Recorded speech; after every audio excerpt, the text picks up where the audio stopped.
যারা এরকম বাংলা ইংলিশ উভয়টাই আমরা টাইপ করি, তো এখানে বিজয় এখানে গিয়ে চেঞ্জ করা,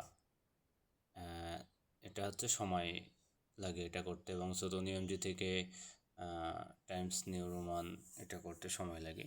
এটার জন্য সবচেয়ে শর্টকাট হচ্ছে, যেমন যদি আমরা বিজয় 52টাকে এখানে ইংলিশ করি অথবা ইংলিশ থেকে বিজয় 52 করি, তো সেক্ষেত্রে আমাদের কাজ হচ্ছে যে এই কন্ট্রোল অল্ট এবং বি প্রেস করলে ইংলিশ হয়ে যাবে।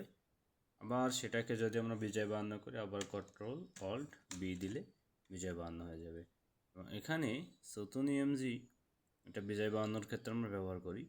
তো এটা হচ্ছে কন্ট্রোল 2 দিলে নিয়মজি এবং কন্ট্রোল 1 দিলে টাইমস নিউ রোমান, যেটা আমরা ইংলিশের জন্য কাজে লাগাই। এখন আমরা যদি উইন্ডোজের আমরা ল্যাঙ্গুয়েজ চেঞ্জ করি, এখানে ইংলিশ আছে, এটার জন্য আমাদেরকে কন্ট্রোল উইন্ডোজ স্পেস দিলে চেঞ্জ হয়ে যাবে।